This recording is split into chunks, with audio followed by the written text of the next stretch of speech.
A nossa convidada é doutora em inovação pela FEA, Faculdade de Economia e Administração da Universidade de São Paulo.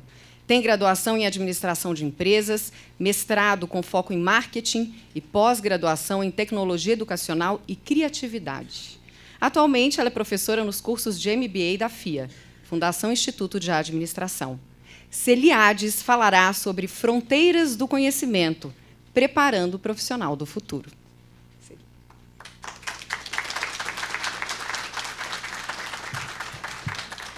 Bom dia a todos. Eu gostaria de agradecer a oportunidade, de estar aqui com vocês e agradecer o convite e a honra de ter esse auditório cheio de pessoas muito interessadas em melhorar essa questão do conhecimento, da aprendizagem. Eu vou me apresentar, a Michele já me apresentou. Eu tenho um carinho especial pela Secretaria da Saúde. Esses são os principais parceiros, clientes da minha vida, né? E tem aqui, eu queria destacar alguns que são da área da saúde, e a gente fez 3 projetos para a Secretaria da Saúde, cuidando das tecnologias de bancada para chegar no mercado, né? Então, a gente trabalhou com os 7 institutos de saúde, né? O Butantan, Adolfo Lutz, a SUSEM, e entre outros, né? E eu tenho, o último ano a gente fez um projeto lá com a Roche, também da saúde, e eu sou sócia de uma startup, que também tem tecnologia na área da saúde, né? Você também. Então, assim, o que a gente vai... Eu coloco aqui minhas marcas, né? Mas quem sou eu?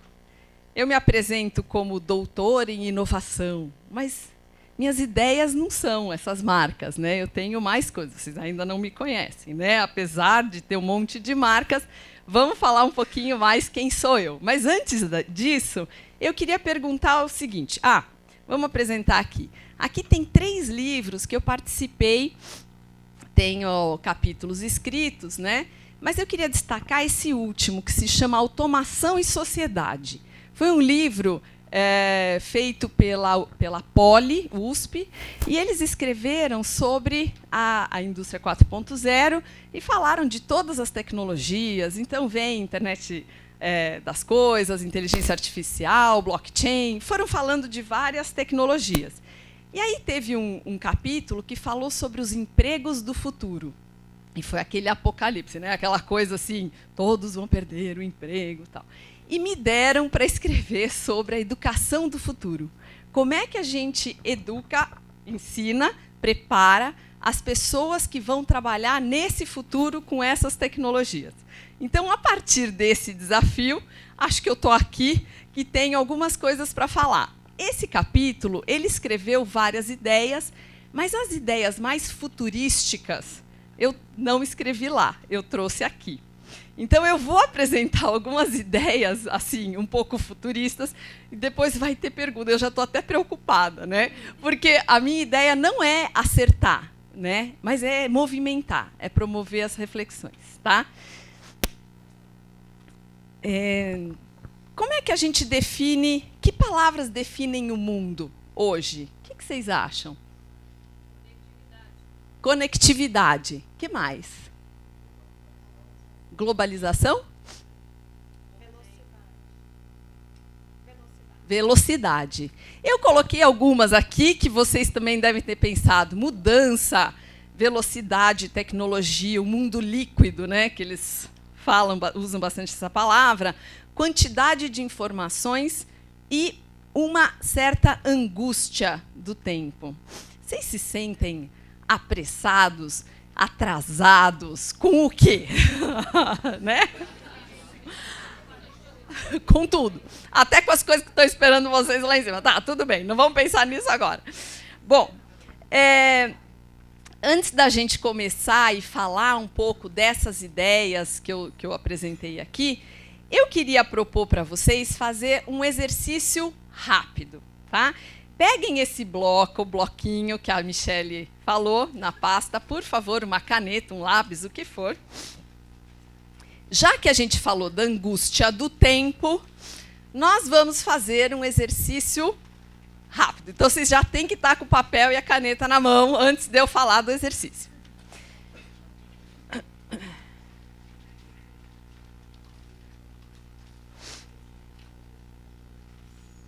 Pegaram? Então, vamos lá. Eu até vou pegar o meu celular aqui para colocar um cronômetro.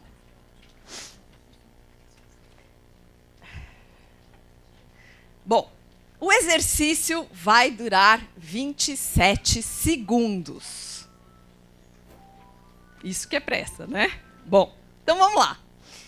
Eu vou falar o que é para fazer aqui. Quem tiver à distância, por favor, faça também o exercício, tá? Não só para os presentes. Só que eu vou falar o exercício e vocês não vão dar um de aluno. Sabe o que aluno faz? Faz piadinha, faz comentário que o do lado. Não, vocês não vão comentar e vão fazer o exercício em 27. Até porque não dá tempo, né? Então, vocês vão fazer esse exercício. Então, preparados? Atenção. O exercício em 27 segundos é desenhar uma casa. Valendo.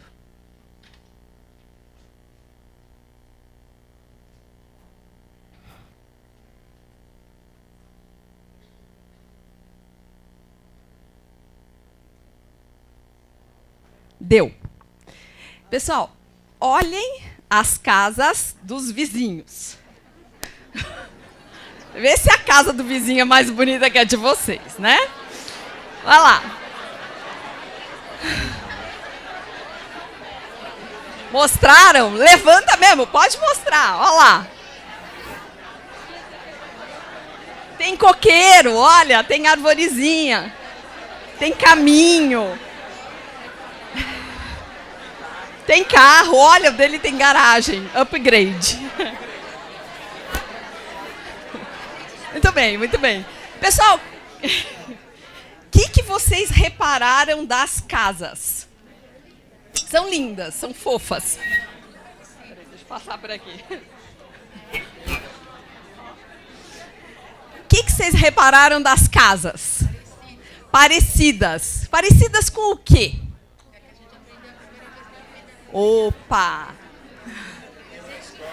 Desenhos infantis.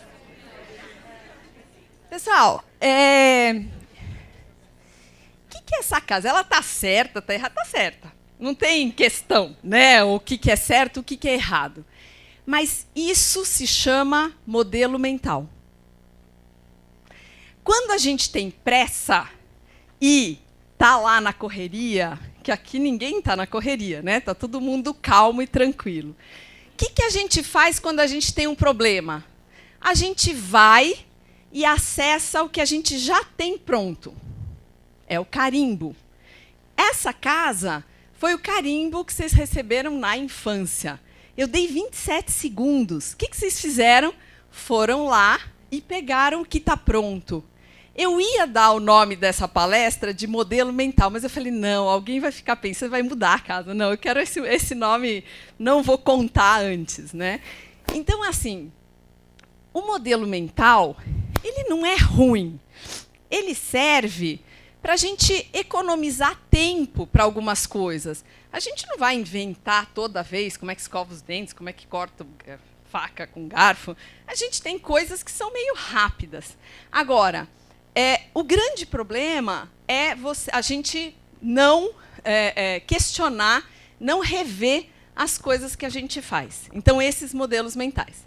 Então, espera lá. Então, se a gente tem modelos mentais, como é que a gente faz para questionar e ver o mundo, né? Tem o Schopenhauer, que diz que cada homem toma os limites do seu próprio campo de visão como os limites do mundo. E tem uma imagem que diz tudo. É isso daqui. Como é que eu vejo o mundo?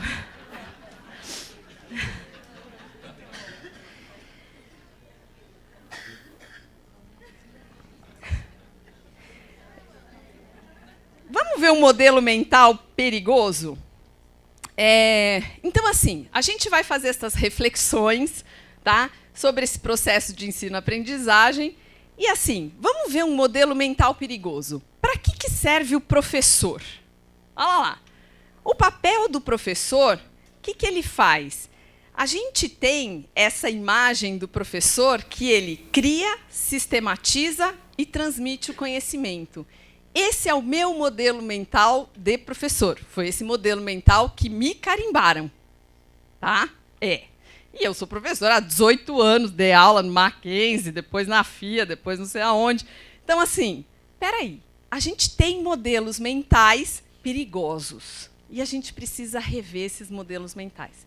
Então, qual, por exemplo, poderia ser o papel do professor hoje? Já que ele não necessariamente vai criar, sistematizar e transmitir o conhecimento. Mediar. Então, o que significa esse mediar? O que ele faz? Tem uma palavra importante que é promover reflexão, tá? Quer dizer, promover perguntas, inquietudes, querer saber mais, né?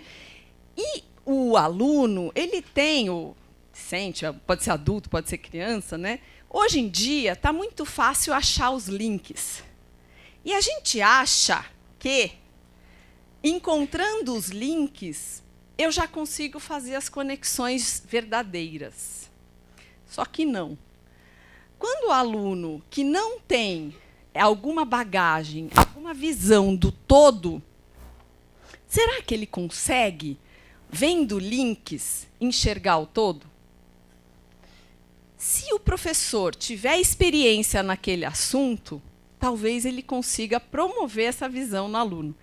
O aluno sozinho, como é que ele vai fazer? Que partes que ele vai ver? Ah, eu vou no link que mais me chama atenção, mas não necessariamente eu vou conseguir ter a visão que eu preciso ter das coisas. Eu estava fazendo algumas reflexões. Então, eu vou contar uma história para vocês me conhecerem um pouco mais quem sou eu. Quando eu tinha 16 anos, eu era adolescente e participava de um grupo de estudos. E hoje eu coordeno esse grupo de estudos, é muito legal. Era um grupo de estudos papo cabeça. Tá? E aí um docente resolveu fazer uma atividade na rua. A gente saiu com uma filmadora que pesava 7 quilos, tá? Portátil na época, e a gente foi fazer uma entrevista. E aí a gente foi fazer essa entrevista com as pessoas que passavam. E a pergunta era o seguinte: o que é viver? Bom, teve uma resposta que mudou minha vida. Vocês querem saber? Antes de eu falar a resposta, só pensa. O que vocês responderiam para um adolescente maluco com uma câmera que perguntasse para você o que é viver? Vocês teriam a resposta?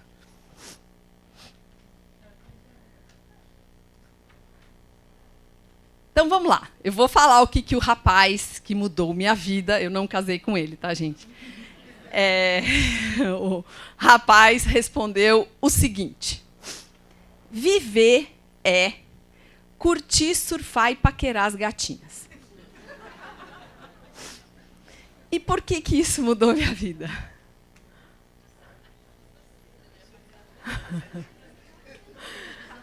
Olha que legal. Eu, 16 anos, eu pensei o seguinte: se o conceito de vida dele é pequeno, provavelmente a vida dele vai ser pequena. Se ele aumentar o conceito de vida dele, a vida dele pode aumentar. Aí eu parei e perguntei: quais são os conceitos que mandam na minha vida? Quais são os conceitos que eu tenho que rever?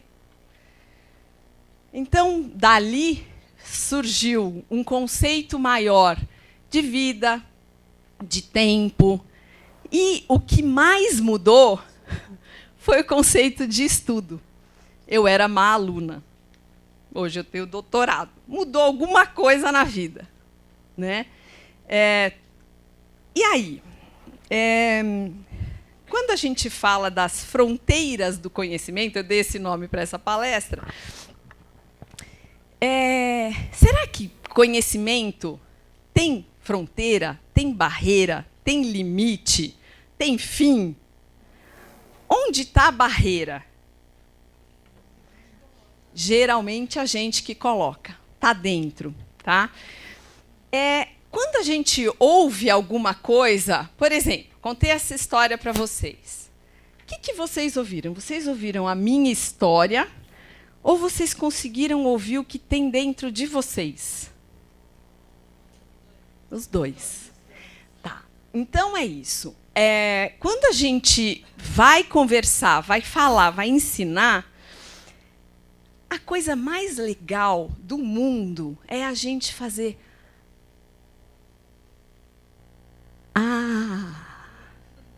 Né?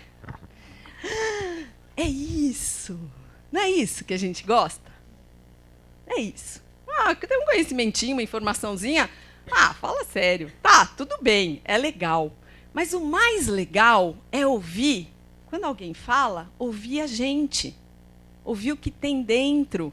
Ouvir os pensamentos, ouvir os sentimentos, as inquietações, as sensações e tudo que tem lá. Então, a gente começa a ver que o conhecimento mais ali importante, né, é o que movimenta, é o que faz conexão com a minha vida, o que tem conexão comigo. Então, eu começo a dar valor, eu só dou valor para os conhecimentos que eu conecto com a minha vida. O resto passa. Passa e não fica. Como é que era mesmo? Eu não lembro, que eu li ontem. Né? Como é que era? Então, essa conexão, por exemplo, vou dar um exemplo para vocês. A minha casa tem valor para mim. Ela tem vida, ela tem experiência nas paredes. Ela, assim, se eu lembro dela, eu tenho gratidão, eu tenho emoção. É a parede, né? A casa de vocês, a casa dele, não tem valor para mim. Eu nunca fui lá, não tem, né? Não tem. Então, olha o que acontece. As coisas passam a ter significado, passam a ter valor quando a gente cria, dentro da experiência do conhecimento, não só o conhecimento, a gente cria um sentimento, uma amizade pelo assunto, não importa, é um sentimento, um conhecimento que relaciona com a vida, uma gratidão, e assim vai. Então, tem questões que estão relacionadas ali com as descobertas, né? Só que essas descobertas têm a ver com a bagagem que a gente tem, né? Tem que ter pré-requisitos, tem que ter algumas coisas. E tem pessoas, alunos, que não têm essa bagagem. Então, como é que o professor, o educador, né, ele consegue promover isso? Essa falta de repertório, né? Como é que ele pode ajudar? Bom, a gente tem um autor aqui que fala uma coisa bem legal.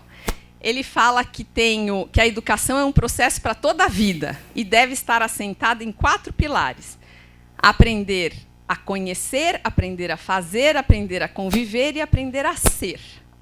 Esse é o processo da educação, né? E a gente tem um tripé da educação: a parte técnica, comportamental e motivacional. Isso até já foi falado aqui, bem interessante. Agora, a gente tem que começar a colocar... Já pensou se a gente conseguisse colocar dentro da gente um óculos que desse para ver o invisível? Tanto na gente como nos alunos. O que o aluno está sentindo agora? O que ele está pensando agora? E eu acho que eu fui boa professora porque eu era má aluna. Eu olhava para os alunos e falava, eu sei bem o que ele está pensando e sentindo nessa hora. Está sentado aí, irritado, incomodado, querendo levantar. E como é que você faz para prender a atenção dessa pessoa que está sentindo isso, que eu sei o que ele está sentindo, né? Então, é um pouco diferente quando a gente, ao invés de ser o transmissor lá do conhecimento, a gente passa a ser um estudante da psicologia humana, né? Do ser humano. A gente vai começar a entender quem é esse ser humano, né? E a gente tem um problemítia. O nosso problema é o seguinte: os jovens, principalmente as crianças, eles estão pilhados. Então, eles olham para o celular, eles olham para a televisão, eles olham Netflix, um programa, o outro, E eles têm uma quantidade de informações que é, assim, é uma enxurrada alucinante, né, dessas quantidades de informação. Isso está criando um problema, uma síndrome, um problema que se chama cérebro de pipoca. Tem um cientista da Universidade de Washington que ele apresentou esse conceito. E esse conceito ele é bem interessante. Ele fala da superficialidade ocasionada pelo hábito da busca interminável de informações e de mudanças físicas, né? Então, a gente está ali, buscando coisas. Agora, qual é o problema disso? O que dá essa síndrome? Dá várias coisas. Ele não consegue se aprofundar nas coisas. Isso é já sabido, não precisa nem estar fazer uma pesquisa grande para ver que eu tenho filhos de 20 e poucos anos. E aí, o que acontece? Tem uma consequência mais grave. Qual que é a consequência mais grave? O analfabetismo emocional. Olha que grave. Vamos lá. O que acontece? A criança, desde cedo, adolescente, jovem, olha rápido para as páginas da internet. Já sei, passa. Já sei, passa. Já sei, informação, já estou sabendo, está chato, né? E aí ela começa, tudo que está chato, ela passa mais rápido, está tudo chato, né? Porque tem que ler muito, está chato. E aí eu comecei a reparar que o adolescente, eu tenho em casa umas amostras dessa, né? Principalmente uma delas, olha para a fisionomia e ela não consegue reconhecer o que eu estou sentindo. O analfabetismo emocional é não conseguir discernir, pegar os detalhes, principalmente das expressões, dos sentimentos alheios, do que a gente está fazendo. Então, na convivência é péssimo. Então, minha filha chega para mim e fala: mãe, eu estou preocupada, estou apressada, estou angustiada, estou com dor, sei lá, qualquer coisa. Ela olha para mim e fala: mãe, você está chata. Tudo é chata. Ai, mãe, você está chata. Mãe, você está chata. Então, assim, você está com uma cara séria. O que você tem? Você pode estar pensando. Não está chata, né? E o jovem, ele coloca uma chapa, assim, ele olha todo mundo com uma mesma cara e não faz esse discernimento fino, esse pente fino de falar assim: puxa, deixa eu ver o que tem aqui, o que a gente tem ali. Então, esse treinamento acaba fazendo o jovem perder essa possibilidade de aprofundar, tanto nos relacionamentos como nos conhecimentos. Tá? Bom, e aí a gente tem algumas questões aqui. Pergunta: a gente vai criar ferramentas para essas pessoas terem conhecimentos mais rápidos, serem mais superficiais, ou a gente vai treinar essas pessoas a terem paciência, a irem devagar e aprofundar? O que é mais fácil? Colocar uma ferramenta, vai lendo rápido, lê rápido aqui, pronto, leu, já sabe. Opa! O que a gente está fazendo? Então, estimulando o lado ruim, né? O lado superficial, o lado rápido. Então, claro, tem coisas que ajudam muito, que a gente sabe que tem ferramentas que pegam informações, processam essas informações por nós. Ótimo, maravilhoso, até porque eu não vou perder tempo com isso. Isso é ótimo mesmo. Agora, como é que eu vou fazer? Então, assim, o ser humano, olha que interessante. A concentração do aluno ela é condicionada principalmente pelas atividades. Por exemplo, assistir televisão condiciona a atenção aos 7 minutos, 15 minutos que a televisão tem de programação. Então, se meus filhos acostumaram a assistir Cartoon Network, então a atenção deles é condicionada. Mas cada vez mais, com esse cérebro de pipoca, a concentração está menor ainda.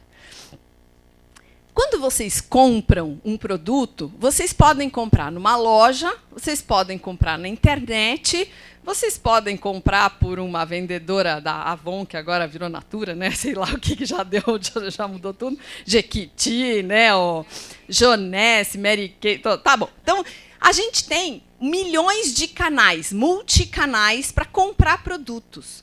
E para acessar informação e conhecimento também. Então, como é que são esses multicanais? A gente gosta, a gente está acostumado com esses multicanais. Tem um estudo...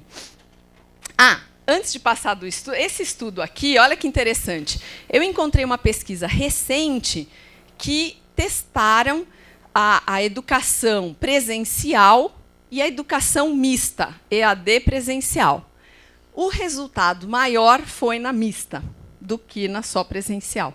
Tá? Então, eles têm estudos que vale a pena dar uma olhada, não vou me deter nisso aqui, mas são, às vezes, multicanais que, às vezes, fazem mais resultado do que um canal único. Tá?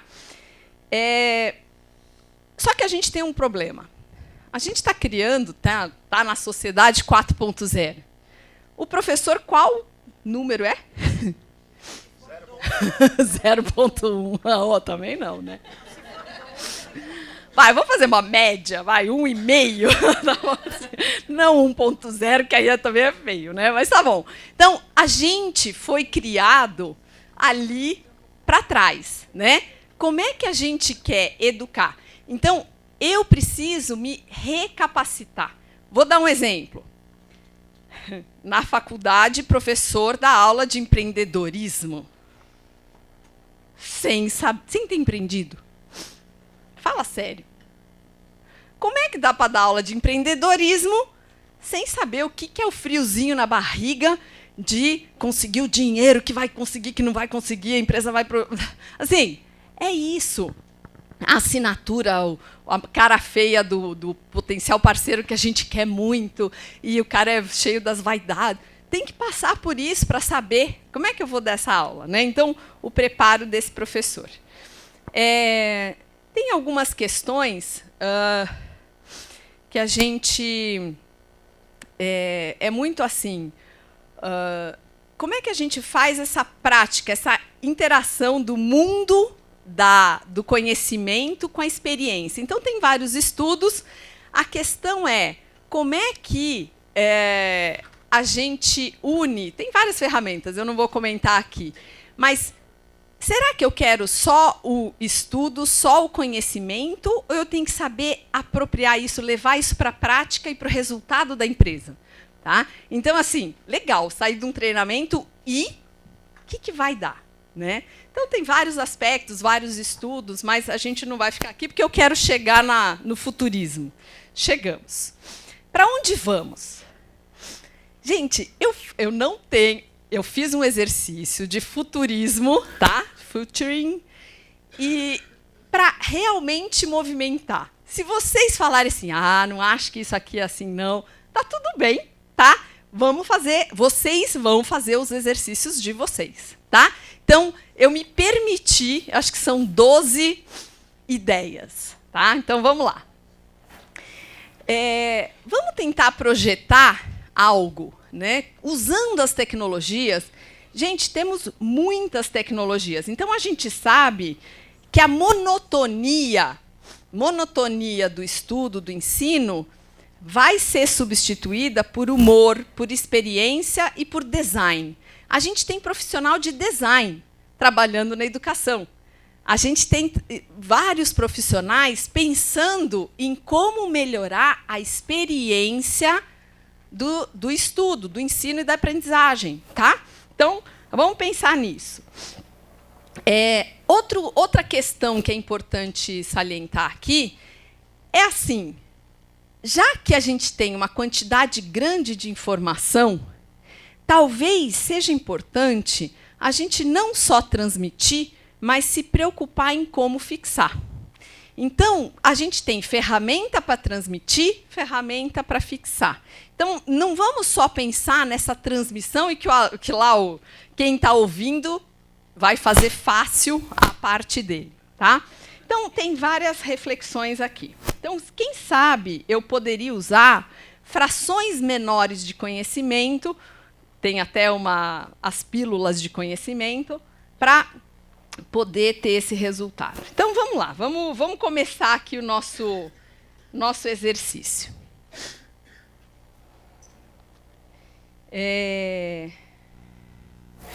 A gente tem a medicina personalizada e a gente tem a educação personalizada. Dá para personalizar?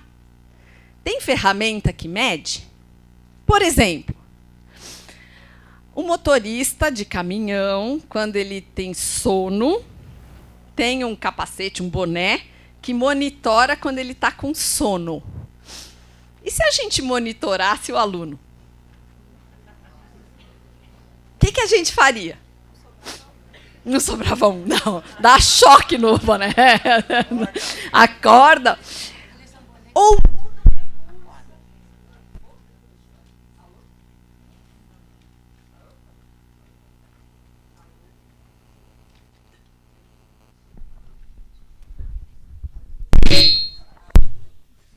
Alô? Melhorou. Pronto. Então, assim, se alguém tiver... a gente sabe, isso eu estudei, que o aluno, mesmo na faculdade, à noite, na sexta-feira, quanto tempo dura a atenção dele? Uns 15 minutos no máximo. O que faz, né, depois que a sua aula tem 2 horas? E aí? Muda o recurso, faz uma pergunta, passa um filminho, canta, faz piada, faz qualquer coisa, mas muda. Se você continuar com aquela mesma voz, falando as mesmas coisas, até dá sono em mim, né? Eu não aguento minha voz no final do semestre. Então, assim, como é que a gente faz para que o aluno tenha alguma coisa personalizada? Segunda ideia.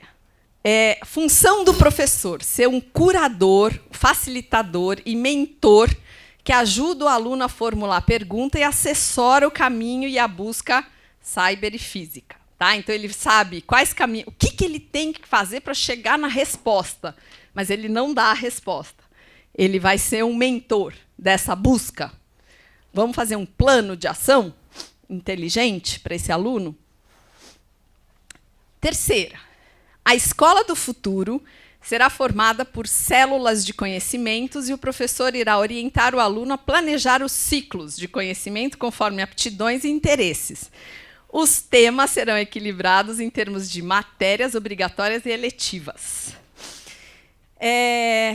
Eu acho que está aqui mais para frente. Deixa eu ver se está aqui. Acho que não. Acho que é isso aqui mesmo. Seguinte, eu tenho um filho que ama ler e adora estudar.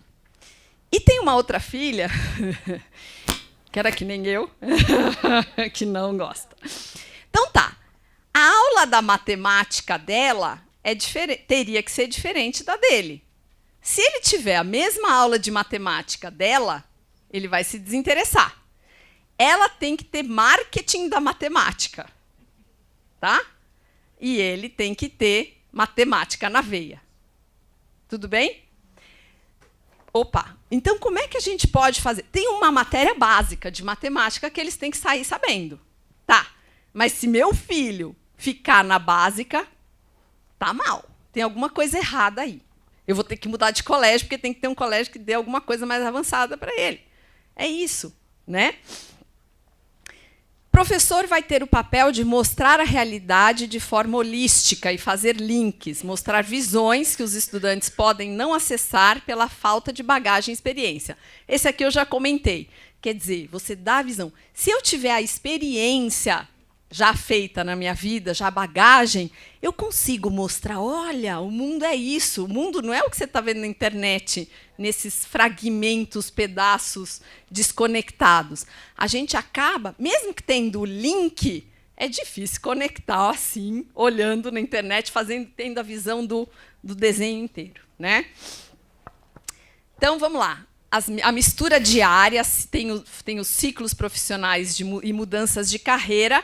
O que acontece? A mistura gera descobertas e multidisciplinaridade reduz o risco de desemprego.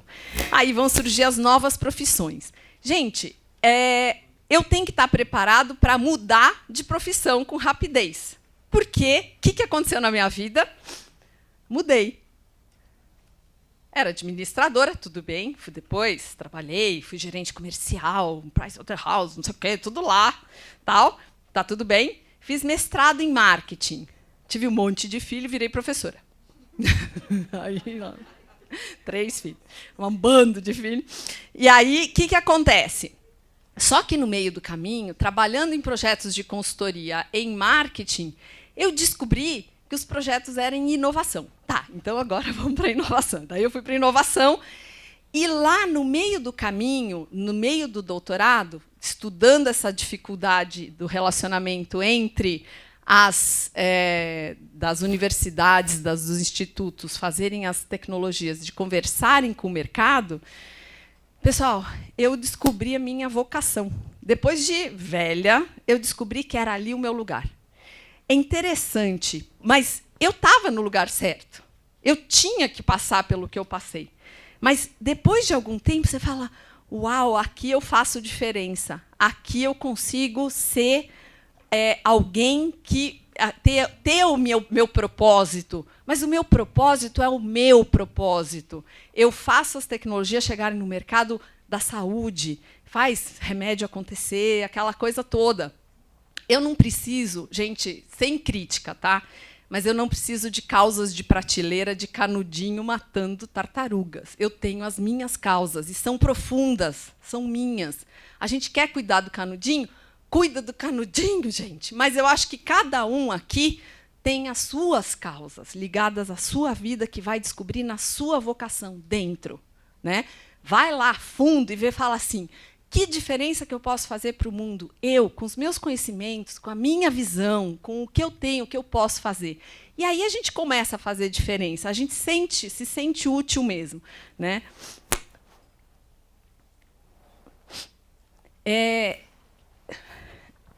Haverá desintermediação entre o conhecimento e o aluno. Então, vamos lá. A gente não tem o professor como intermediário. A gente não tem alguém que vai ter essa intermediação. Mais ainda, o aluno ensina para o aluno. Vocês já viram isso? É muito engraçado. Meus filhos pegam lá no YouTube, um aluno gravou um filminho falando o que ele entendeu, e o outro já passou. Cadê o professor? Né? Então, já tem uma desintermediação, já começa a assumir essa figura. E aí você tem aplicativos que promovem isso, né? Que ajudam esse relacionamento aluno com aluno. Um conceito de aprendizado para a vida inteira precisa ser planejado. Então, você tem conhecimentos, por exemplo, pílulas de conhecimentos e cursos de curta duração, devem ser conectores com conhecimento que vão desencadear interesses em novos temas. Eu não posso parar no curso. Aquele curso tem que despertar alguma coisa a mais para o próximo, porque a gente parado não vai ficar. Com o conceito de experiência e da formação não apenas teórica, a escola pode acontecer em qualquer lugar. Num zoológico, no escritório do Google, ou na sala de aula, com tecnologias, sem tecnologias. Então, a gente sai dessa imagem do modelo mental da sala de aula. No caso, por exemplo, estudo de história. Vamos aplicar aquilo que eu falei para vocês de dar valor, de dar significado. Tem pessoas que não vão ter condições de ir para uma comunidade indígena, nem eu, né? Mas como eu gostaria de ter a experiência de uma comunidade indígena? Por que não a gente tenha recursos tecnológicos, realidade virtual, realidade aumentada, o que seja, né?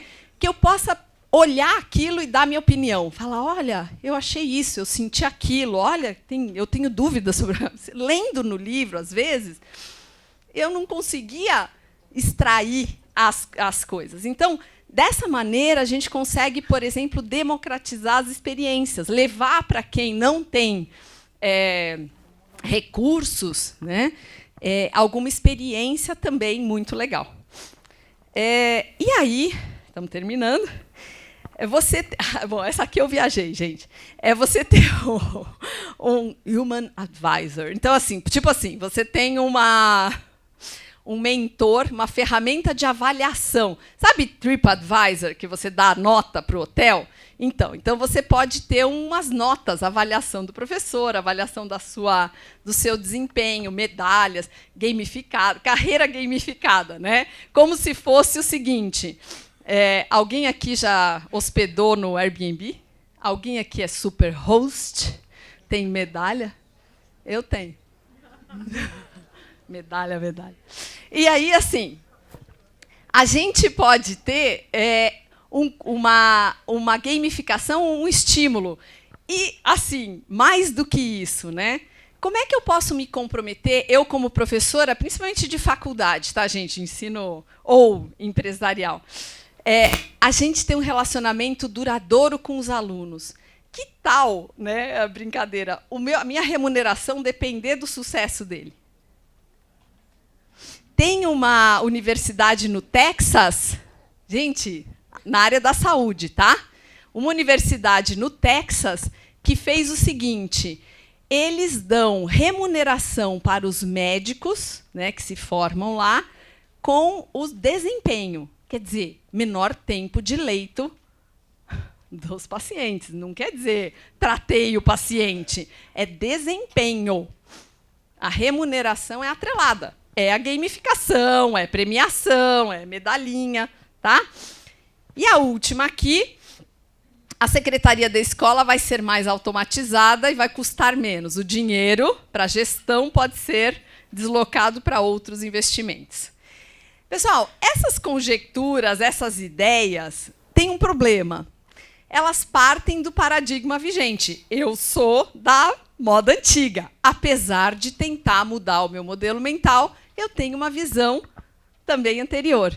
Então, a gente tem a possibilidade de romper o atual modelo mental e abrir novas prerrogativas. Quais ideias vocês têm? A gente quer... fazer alguma coisa mais intensa. A gente quer que os alunos, ou todos nós, né? O que a gente quer? A gente busca sentir, ter a sensação de existir. Vocês gostam de ter a sensação de existir? Vocês gostam de sentir o brilho nos olhos? Tá? Então, como é que faz isso dentro desse contexto? Tem um autor que eu gosto muito que ele fala que o saber é a razão de ser da existência do homem na Terra. A gente está aqui para saber. Só que o saber ele não pode ser uma pilha de conhecimentos desconexos. Nem as nossas experiências, nem a nossa vida. Então, gente, essa palestra... vai ser um fato na vida de vocês ou vai ser uma experiência na vida de vocês? Como é que a gente pode transformar essa palestra, essa hora, esse fato, numa experiência? Como é que vocês conseguem conectar uma coisa, qualquer coisa que eu falei, tá, com a vida de vocês? O que vocês podem mudar? Isso é uma questão de vocês dentro. Tá? Então, eu queria que vocês levassem alguma coisa para dentro. E aí, para a gente fechar,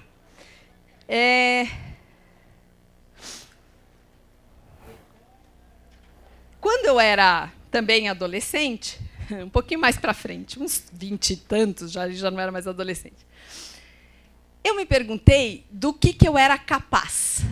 Do que vocês são capazes, vocês sabem? Eu tinha dificuldade de estudar, eu tinha dificuldade de um monte de coisa, e eu fui lá me meter a fazer mestrado. E aí eu falava, será que eu sou capaz? Aquela pergunta, né? Vocês são capazes de ganhar do filho de vocês no videogame? Opa! Olha lá, gostei de ver. Eu sou capaz de dar uma aula de física quântica? Vocês são capazes? E se vocês chegarem e falarem assim, ó, seu filho morre se você não der uma aula de física quântica daqui a uns meses? Dá. Ah, dá. A gente faz dar. Então, o problema não é capacidade. O problema se chama horas bunda na cadeira, né? O problema é capacitação. Se a gente tiver como objetivo ganhar do filho no videogame, que não é o nosso objetivo, ok, né? A gente vai ficar horas treinando ali. Mas a gente não quer isso para a vida, para a existência. A gente quer outras coisas. Então, em todos os sentidos, a gente sabe que potencial a gente tem. Tem que confiar nesse potencial. E aí, a partir daí, treinar, se esforçar, né? Ler, sei lá. Eu sabia, né, que eu tinha muito... Minhas filhas têm déficit de atenção, hiperatividade, e veio da mãe. E quando eu fui ler os textos do mestrado, do doutorado, eu sabia que eu demorava mais que os meus amigos. E eu chegava à faculdade e falava assim, quanto tempo você demorou para ler esse texto? E as pessoas falaram assim, 2 horas. E eu olhava e falava, tá bom. Tá, vai fazer o quê? Né? Vai fazer, vai demorar mais, vai se esforçar, mas vale a pena, né? Então é isso, gente. O que a gente está fazendo aqui? A gente está melhorando essa experiência de aprender. As plataformas existem, todos os recursos para a educação existem, mas o que vai resolver, o que vai me manter no meu emprego, é ser mais humana, olhar mais para dentro de mim e dentro dos outros. Aprender a olhar com esses óculos do invisível e enxergar as coisas. A máquina não faz, descobri! Ela não vibra, tá? Então, a gente tem que vibrar e fazer vibrar. Esse é o objetivo da vida do ser humano, tá bom? Então, gente, muito obrigada.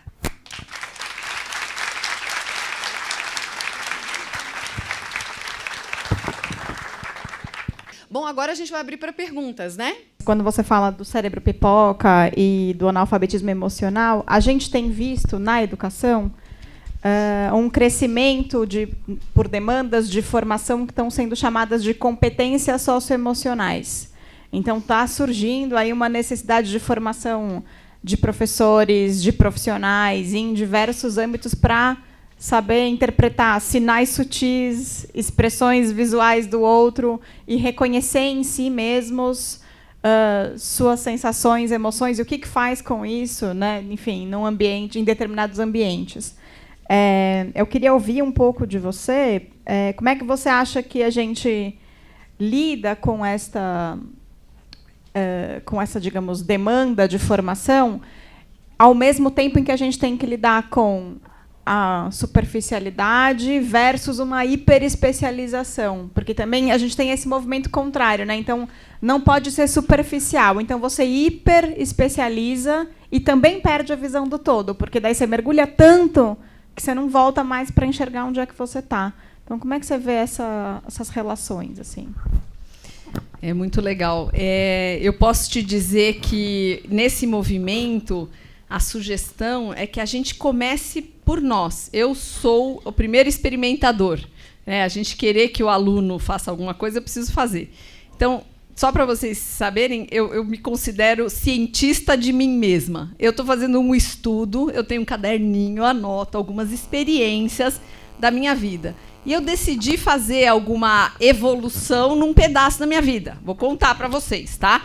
Então, por exemplo, por eu ser agitada, imagina se eu não sou, tem algumas horas que eu tenho indisciplina na mente. O que acontece com a indisciplina? Por exemplo, você está conversando com alguém. A indisciplina é você ter pensamentos errados na hora errada. Não é só colocar a disciplina, as coisas na sua casa. É na mente, tá? Então, quando eu estou conversando com alguém e eu quero aprofundar aquele assunto, sabe o que acontece comigo e com as minhas filhas? A gente pula de assunto para outro sem aprofundar.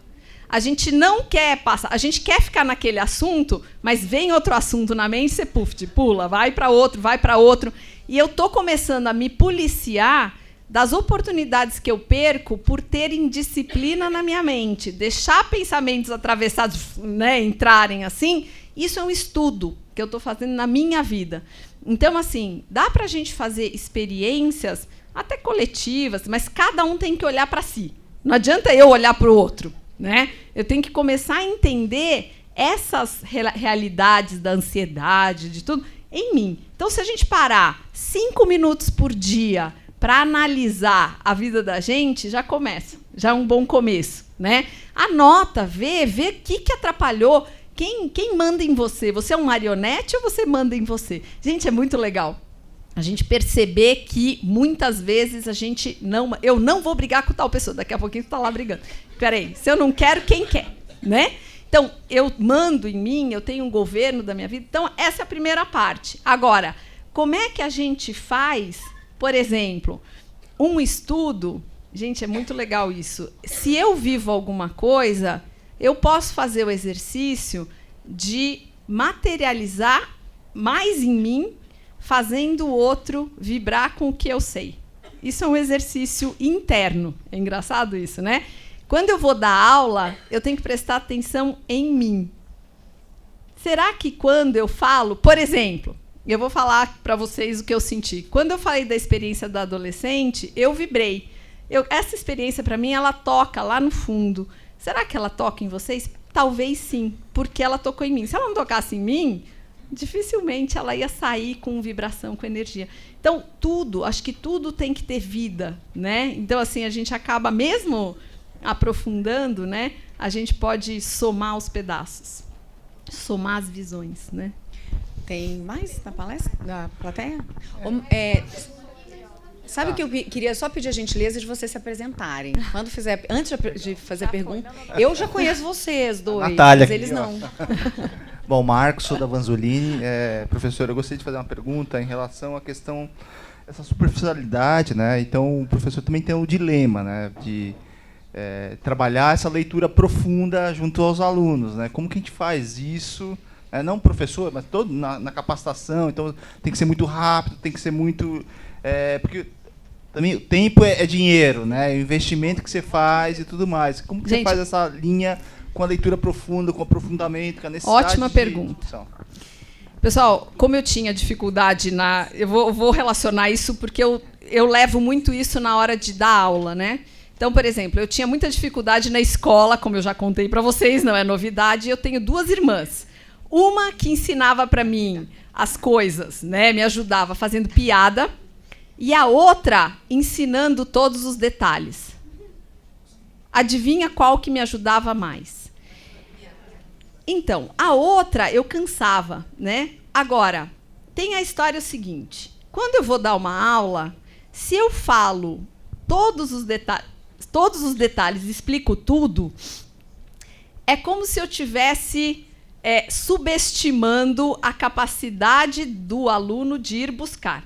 O meu papel é jogar alguma coisa legal, né? Talvez aprofundar num ponto, e o resto falar que tem um mundo. Se você ficar satisfeito com o que eu falei, você vai ser medíocre, que você vai saber tudo que todos os alunos, os outros alunos também sabem, né? Então, talvez estimular a ir buscar o conhecimento. Porque se eu falar tudo... Eu já dei aula junto com uma professora que assim, falava tudo, tecnicamente, explicava, organizava.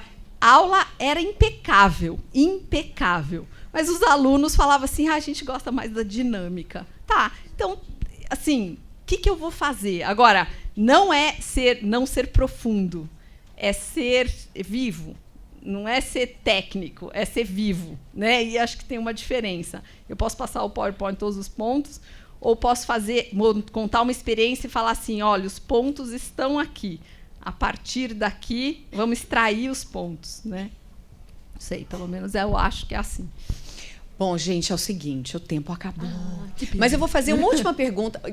Quem tem perguntas aqui na plateia, a gente queria pedir a gentileza de vocês anotarem, e aí a Celi depois vai responder. Então, eu vou fazer uma aqui da internet para prestigiar a audiência online, mas tem que ser rapidinho, tá? Tá bom. A Rosângela Silva. Doutora, você acredita que a saúde vem melhorando a partir das plataformas digitais e outras ferramentas?